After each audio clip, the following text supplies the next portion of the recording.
Emma Hartwell stood inside her barn on a bitter January morning, watching through the wide opening as her neighbors struggled in the snow. He swung his axe again and again at a frozen pile of firewood 30 yards away. Each strike sent ice and splinters flying. Emma did not move. She turned, took 3 calm steps to her own firewood stack, picked a dry split log, and walked back to her cabin door without ever touching the cold. The log was warm and light in her hands. Outside, the wind howled. Inside, everything was quiet. No one was laughing now. But they once had, and the reason they laughed was buried in the ground on a hill behind her barn. The coughing had started on the night of January 8, 1842. Emma woke in the dark to the sound of her husband James gasping for air. The noise was sharp and broken, like something tearing inside his chest. She sat up and reached for the candle. When the flame caught, she saw his face in the weak light. His skin looked gray. His eyes were half open, unfocused, full of fear. The fire in the stone hearth had died during the night. Only red embers remained. The cabin was so cold she could see her breath drifting in front of her. Emma pulled the blankets away and hurried to the woodpile stacked near the cabin door. She grabbed 2 split logs and carried them to the hearth. The wood felt heavy and damp. She set it on the embers and waited. Nothing happened. The logs began to smoke, not burn. Thick, gray smoke rolled into the room instead of rising up the chimney. James coughed harder. His body shook with the effort.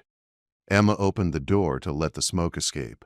A blast of January wind rushed inside, stealing what little warmth remained. Snow blew across the floor. She shut the door quickly and tried again. She added kindling. She blew on the embers until her face hurt. The wet wood refused to burn clean. It smoked and hissed and gave almost no heat. By morning, James was burning with fever. Emma had managed to coax a weak fire from the damp logs, but it took hours. Most of their dry kindling was gone. The cabin was slightly warmer, but smoke still hung in the air. James lay on the bed, breathing in short, shallow gasps. Emma knew this pattern. She had seen it before in other cabins on the frontier. Wet firewood made smoke instead of heat. Smoke filled the lungs. Sick lungs in winter meant death. She went outside to the main wood pile. It was supposed to last all winter. They had stacked it carefully in the fall and covered it with canvas. But a December storm had torn the cover loose. Snow had buried the pile. Emma dug with bare hands until her fingers burned. She pulled out logs crusted with ice. She dragged them inside and set them near the fire, hoping to dry them. Ice melted into water. Water soaked deeper into the wood.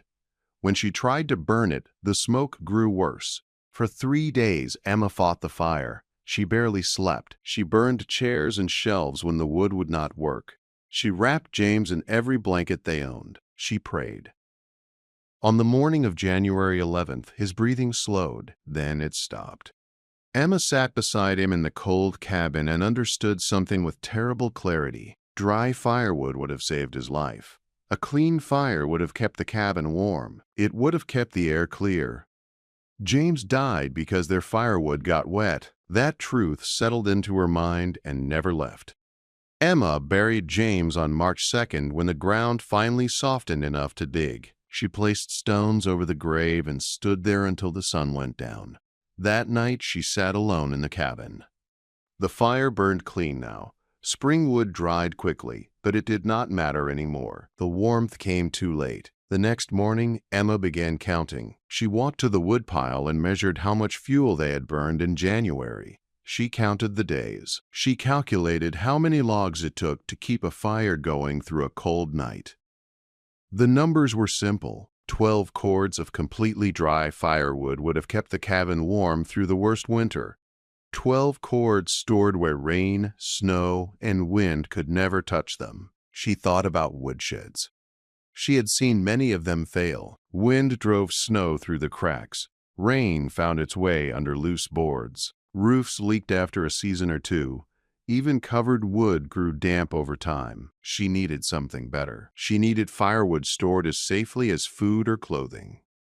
One afternoon in late March, the idea came to her while she was repairing the cabin wall. She noticed how the logs under the roof overhang stayed dry, while the ones just inches away grew dark and wet. Protection from above mattered. Complete enclosure mattered more. Wood stored inside a building stayed dry. The thought grew stronger. If she needed to store 12 cords inside, she would need a large building. A barn could hold that much easily. But then another thought followed, one that made her stop working and sit down. If the barn protected the wood, why build the cabin outside it at all? Why not build the cabin inside the barn? At first, the idea felt strange, almost wrong. Houses and barns were always separate. Everyone knew that.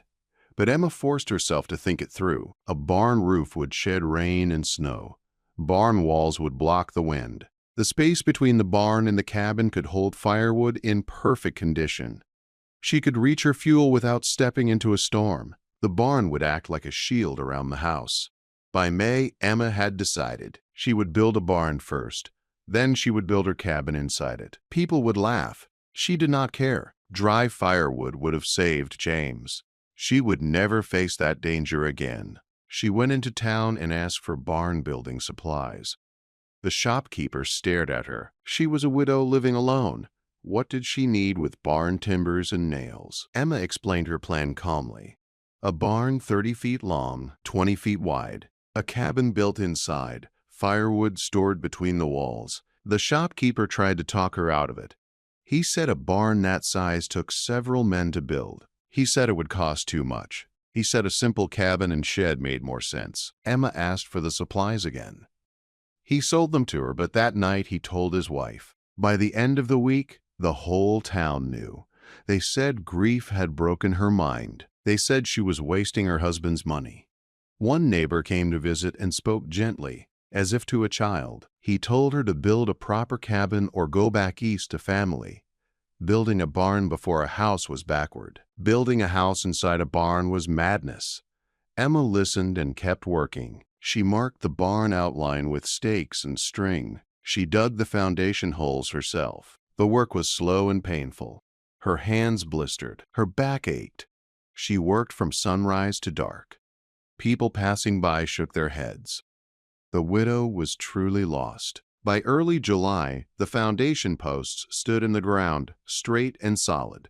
Emma checked each one with a plumb line she made from a stone and string. If a post leaned, she pulled it out and reset it.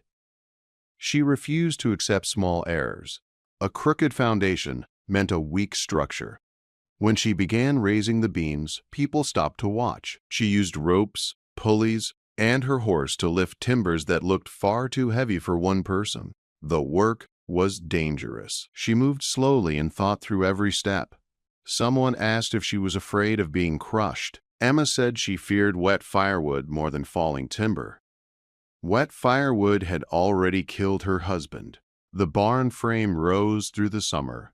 By August, tall posts and heavy beams stood against the sky. The structure was square and strong. Some of the laughter faded. People still thought the project was foolish, but they could not deny her skill. In October, the roof went on. Rain drummed against the boards while Emma stood inside, dry and protected. For the first time since James died, she felt a quiet sense of certainty. This part worked. The barn kept weather out. As winter approached, neighbors asked where she would live. The barn was empty. She had no house. Emma told them the cabin was coming. They shook their heads. Snow would fall soon. She would freeze. In late November, Emma moved her bed and table into one corner of the barn. It was not comfortable, but it was dry. Then she marked out the cabin foundation inside the barn. Stakes and string formed a rectangle at the center. When people saw it, they finally understood. She really was building a house inside a barn. The laughter returned, louder than before. They said she would die proving a foolish idea. Emma ignored them. She laid the stone foundation and began stacking logs. Each log was fitted with care. The cabin walls rose slowly, one piece at a time, sheltered by the barn around them. By the end of the year, the cabin wall stood chest high. Winter wind screamed outside, but inside the barn, the air was still. Emma worked by candlelight, her breath no longer visible. She paused one night and placed her hand on the log wall. This time the firewood would stay dry, and this time winter would not take anything from her again. Winter tightened its grip as Emma kept building. Snow piled outside the barn walls, but inside, the ground stayed dry.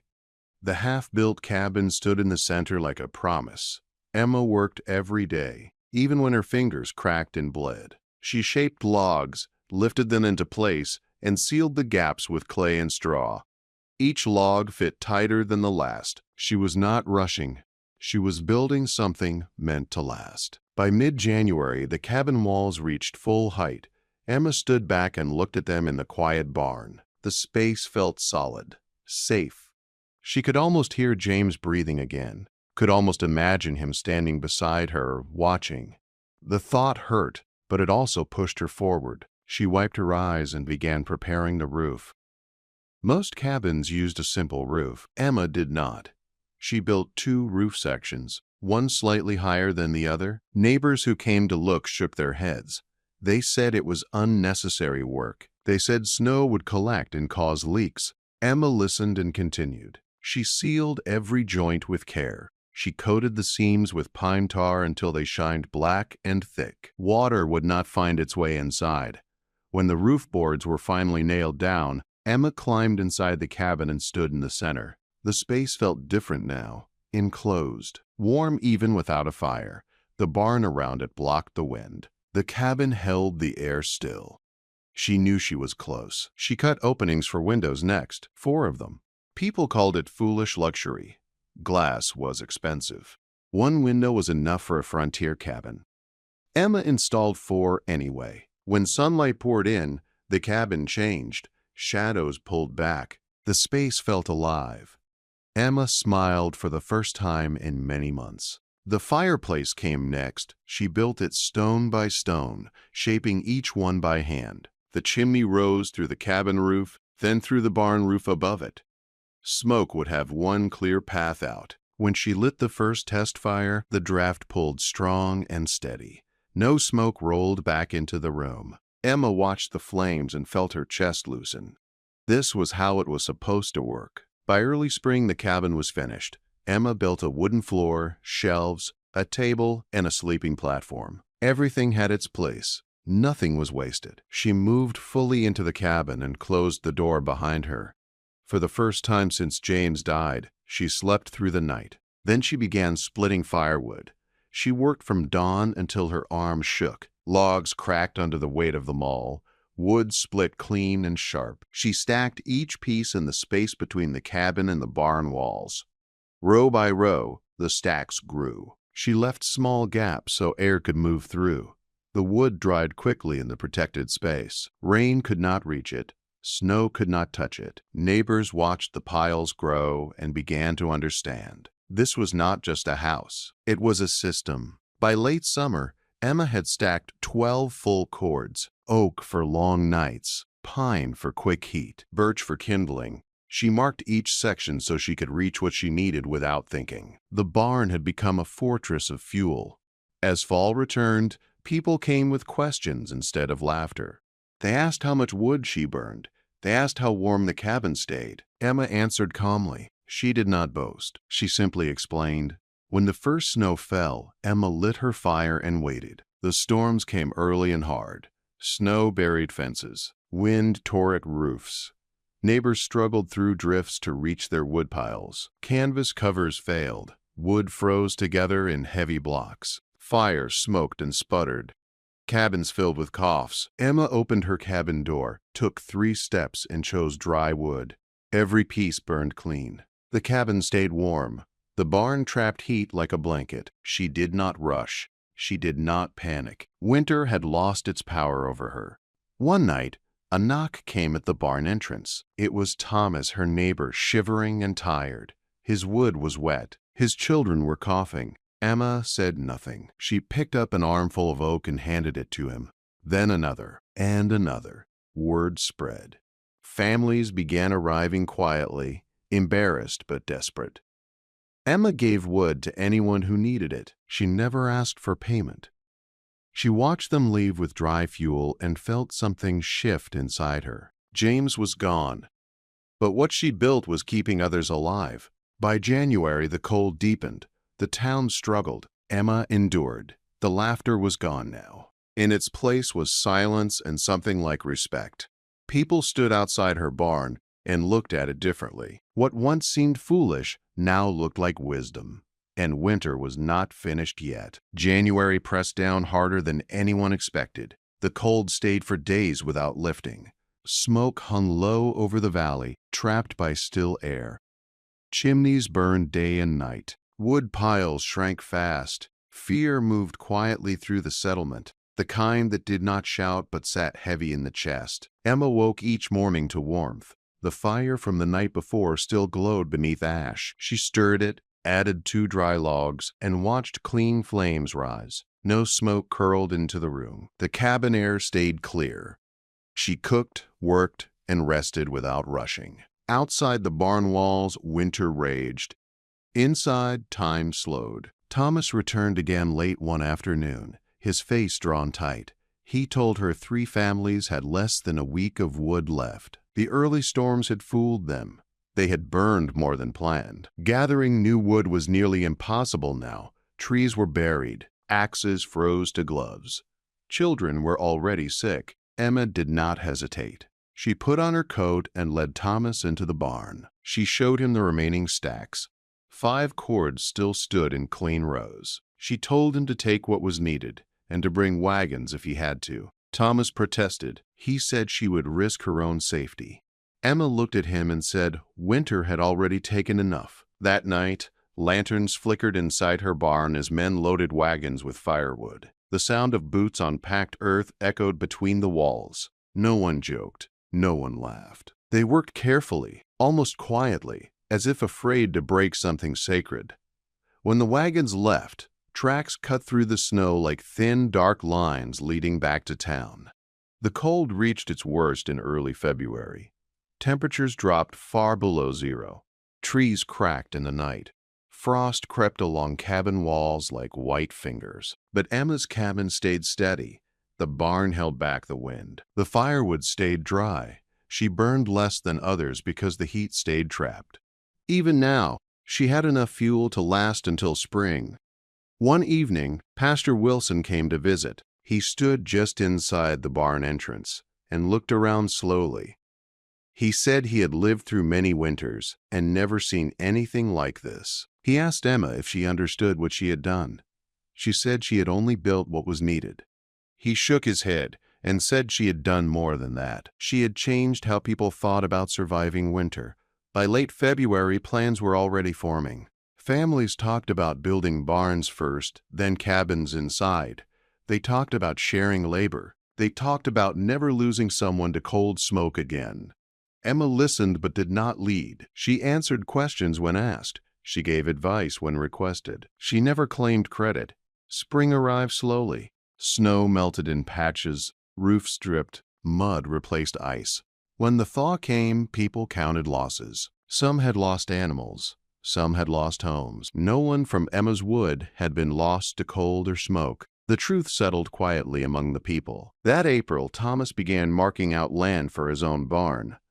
Others followed. They copied Emma's measurements. They asked her to check their work, but she did. She corrected mistakes and explained why details mattered. Straight posts, tight joints, dry wood above all else. By summer, the sound of hammers filled the valley. Barn frames rose one after another. Cabins followed inside them. The idea spread without argument because it worked. By the next winter, Emma was no longer alone in her design. Years passed. The laughter faded into memory. Children grew up thinking barn houses were normal. New settlers learned the method without knowing who first built it. Emma lived quietly in her cabin, tending her land, helping when needed. She never remarried. She did not need to. One winter morning many years later, Emma stood inside her barn as snow fell thick outside. She watched a neighbor struggle briefly with frozen wood, then walked toward her barn with a smile. She handed him dry logs without a word. He thanked her and hurried home. Emma returned to her cabin and closed the door. The fire crackled softly. She sat near it and felt the steady warmth on her hands. Outside, winter still ruled. Inside, it had no power. James had been lost to cold and smoke. But because of that loss, others lived, and the barn around her house stood silent proof that sometimes the thing everyone laughs at is the thing that saves them all.